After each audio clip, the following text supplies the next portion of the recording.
God's anger over Israel. How the Lord has covered the daughter of Zion with a cloud in his anger.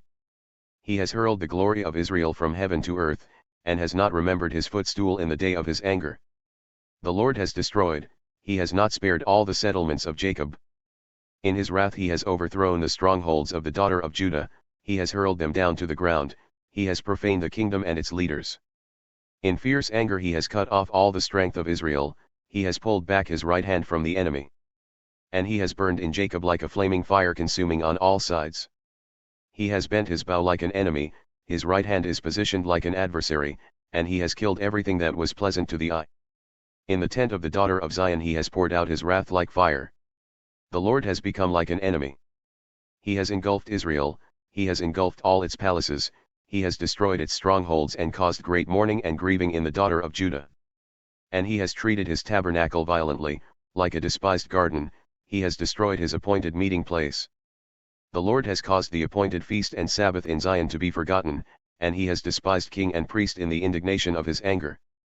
The Lord has rejected his altar, he has repudiated his sanctuary, he has handed over the walls of her palaces to the enemy. They have made a noise in the house of the Lord as on the day of an appointed feast. The Lord determined to destroy the wall of the daughter of Zion. He has stretched out a line, he has not restrained his hand from destroying, and he has caused rampart and wall to mourn, they have languished together. Her gates have sunk into the ground, he has destroyed and broken her bars. Her king and her leaders are among the nations, the law is gone.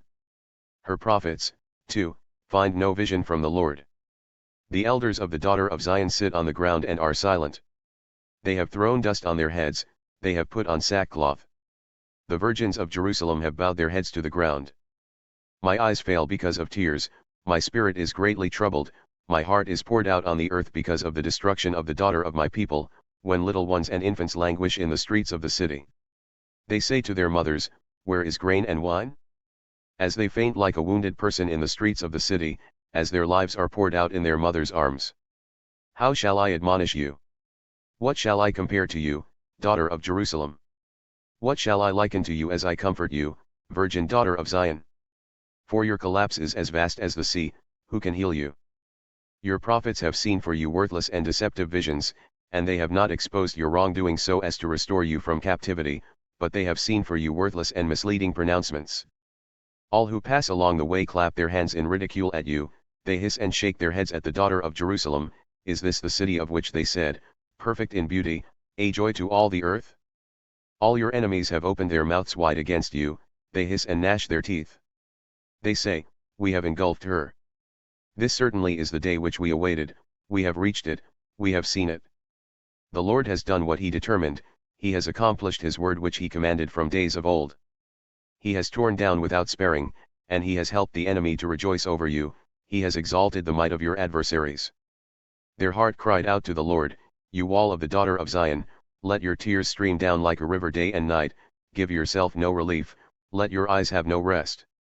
Arise, whimper in the night at the beginning of the night watches, pour out your heart like water before the presence of the Lord, raise your hands to him for the life of your little ones who languish because of hunger at the head of every street. See, Lord, and look. With whom have you dealt this way? Should women really eat their children, the little ones who were born healthy? Should priest and prophet really be killed in the sanctuary of the Lord?